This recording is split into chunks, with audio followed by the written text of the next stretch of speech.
kilig level mo out of 10? Siyempre, doon mo na talaga. Actually, sobrang, ang bilis ko lang pakiligin. Actually, sige, ganito yun. Dalawa kasi love teams, di ba? May Schaefer, ano ba sa? Ash,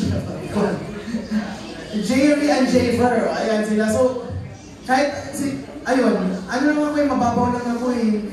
Mababaw lang ako, basta maayos yung acting nila, hinihilig na ako. Pero more than that din also, since sanay na kung mag-aalamin ko ng in-direct na mga kilibungin, hindi ko minsan tinitingnan yung sarili ko. Mas tinitingnan ko yung mga staff sa likod.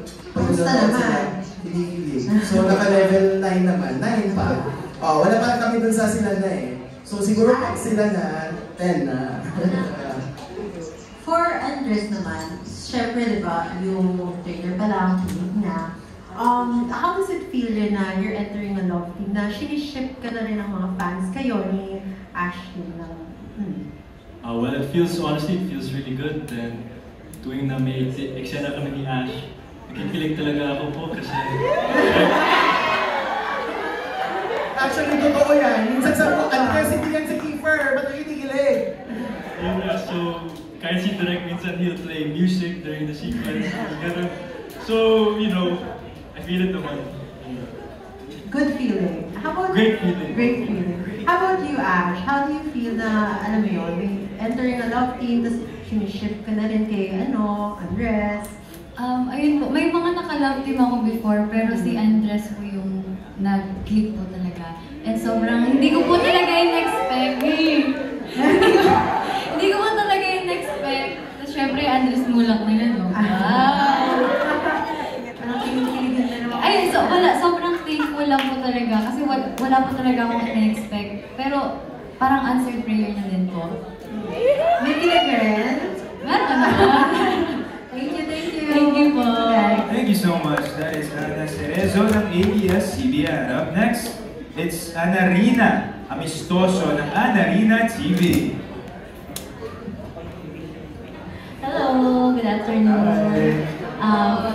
For my first question for the author naman niya, anong reaction mo after you watch the trailer nung muntiya nag-section? Kinikilig ka ba? Oo ba? Napapag ko po si Daray. Kasi nakatuloy po ako. So ayun, natuwa po ako, tapos kinilig din. And hindi ko tatanggi na piling ko, ayaw magsalita ng tapos, pero piling ko nahigitan pa nila yung nasa libro. That's nice! That's nice! For the lead cast, tanong ko sa tatlo, ano yung attractive na feature na realize nyo while working together? For example, ano yung attractive kay Andres, ano attractive kay Ashley, ano attractive kay Robin? Ayun. Siguro physical na lang muna kasi hindi pa kayo masyadong nagkaka-work talaga masyadong matagal. What do you find attractive sa inyong tatlo? Kasi kayong tatlo yung pinipare nila. Ako po sobrang na-attract ako sa mga mata ni Ashton. And si Ash, wait lang. And si Ash po kasi sobrang makajos, sobrang bait na tao, tapos sobrang kulit din. Yan. Ashton. Kay Andres naman. Kasi Andres din ba? Kay Andres naman po, nakikita ko po na sobra sa kanya yung tatay niya. Kahit sa acting po. Kaya sobrang, siyempre pogi si Andres kahit paano mo titigan.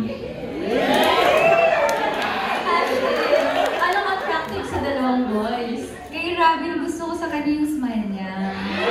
Sobrang charming kasi nito.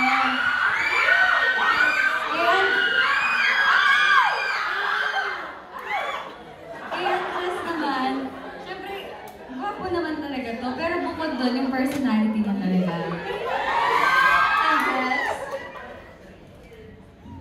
Sino muna? Si Robin Si o Robin si muna. Ash? Si Rob, pinag-attractive syempre yung buhok niya. Yes. Alam ko na. Agree mo ba? Okay. Tapos kay Ashton naman.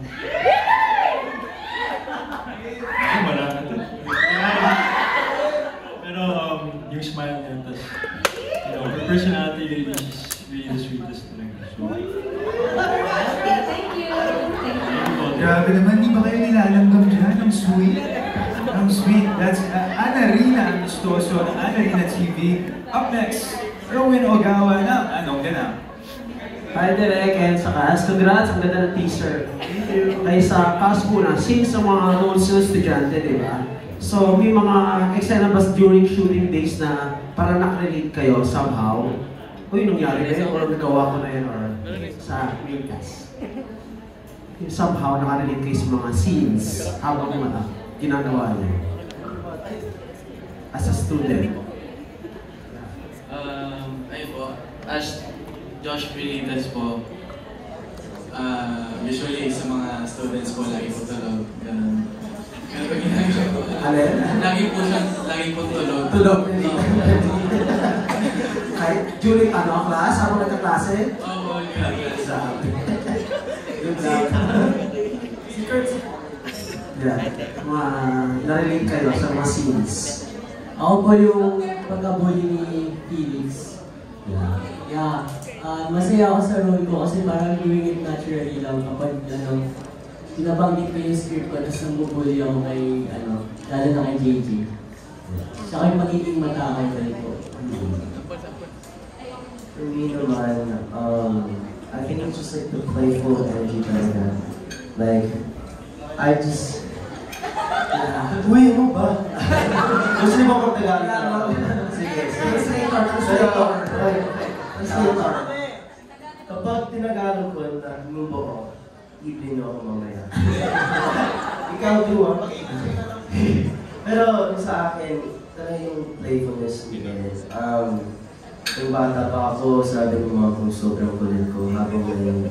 And hanggang ngayon, and parang na-feel ko na I just love being a kid at heart talaga. Na kahit matanda na ako, I'm getting to that age where I'm taking more responsibilities. I just love to look back to the fullest and as much as I can. Mas lang ngayon na mga kasama ko, they keep the energy up really good. And yeah. Big job. Okay, yung main cast. Yung mga scenes na nakarelate ka while shooting. Siguro po yung mga pag nakikipag-away po kami. So, kapag away ka sa school, gano'n ba? Opo, dati po yung mga tropa ko po sa school. Yung mga bata pa po kami. So, relate pala. Ay, hala! Not so, not so good boy. Ako po siguro yung pag may tao, tinatago ko po yung pagkain para hindi maubos agad. Di ba? Kasi pag inalok mo, uubusin. Lahat. Oo, lahat. Friends, classmates. Could you please repeat the question? How were you able to relate sa mga scenes na na-shoot nyo? Honestly, for me, di ko rin ma-relate for some kasi si Kiefer naman super masungit, tapos medyo may pagkabully siya, kaya I can't relate so much in that aspect. But I can relate sa characteristics niya na protective siya, and feeling ko lang leadership skills maybe. Yeah. And last question kay Ashtin.